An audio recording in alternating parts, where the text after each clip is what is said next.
Hello and a very warm welcome to the News in Flash column presented to you by LawSikho. I am Anupam Bhaduri here, and now let's proceed into the News in Flash for 22nd December 2021. First off, we have Armored Engineer Reconnaissance Vehicle.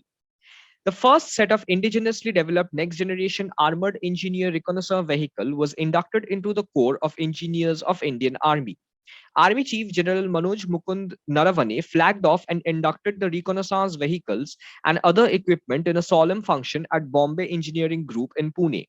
AERV's induction will boost the Indian Army operations, particularly on the Western Front.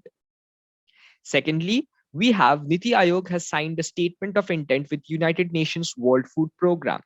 NITI Aayog has signed a statement of intent with United Nations World Food Programme for the mainstreaming of millets and supporting India in taking lead globally in knowledge exchange. Recognizing the importance of millets, India observed 2018 as a year of millets to encourage and promote the millet production. Leading this initiative further, India spearheaded the UNGA resolution for declaring 2023 as International Year of Millets. Numerous steps have been taken to promote millets, including establishment of Center for Excellence, integration of nutricereals in National Food Security Act, and establishment of Millet Mission in multiple states.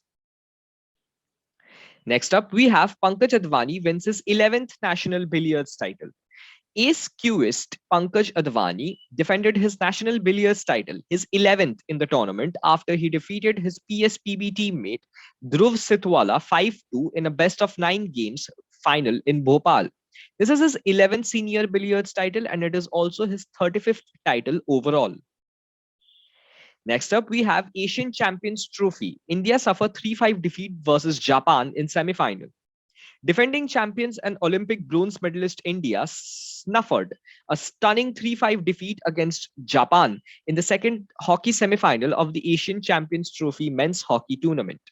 India were the overwhelming favorites before the start of the match after having thrashed the same opponents 6-0 in their last round robin match and also on head-to-head record. In the other semi-final of the day, South Korea beat Pakistan 6-5 in a thrilling contest. So this was all for the News in Flash today.